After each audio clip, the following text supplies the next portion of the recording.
This is one of my versions of prawn curry with aubergine.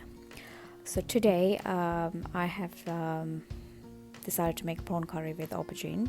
For that, in a pan I've added about 2 teaspoons of coconut oil.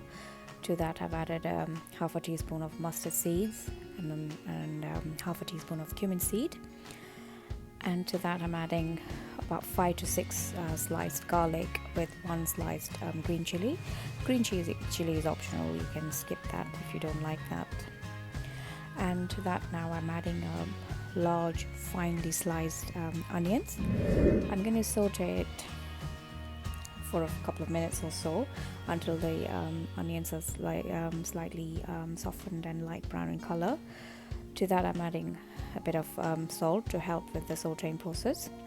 Once they are lightly brown or caramelized, I'm adding half a teaspoon of fenugreek seed. I like the taste of fenugreek seed with seafood, or especially with prawns.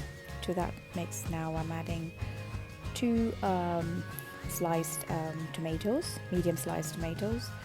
To that now I'm adding about 3/4 teaspoon of turmeric powder, and I'm adding a heaped teaspoon of Srilankan curry powder.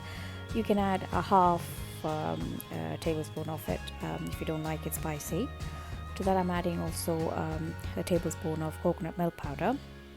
I like my seafoods very spicy, but if you don't like the spice, you can reduce the chili powder accordingly. Now I'm going to leave it to rest and cook for about 2 minutes or so that the coconut, the chili powder and all the raw flavor from the chili powder disappears. To this now I'm going to add the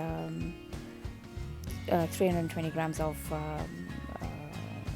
king prawns, which is deveined, and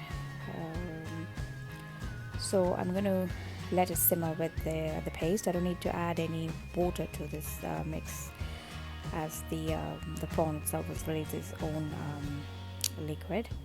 So I'm going to cover it with the lid and let it simmer for about 5 minutes or so.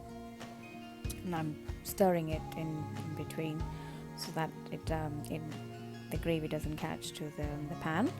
Now that I've taken it, I'm adding the roasted aubergine, which I've taken a medium aubergine, cut it into 1 centimeter cube, and roasted in the oven for about 25 minutes at 180 degrees.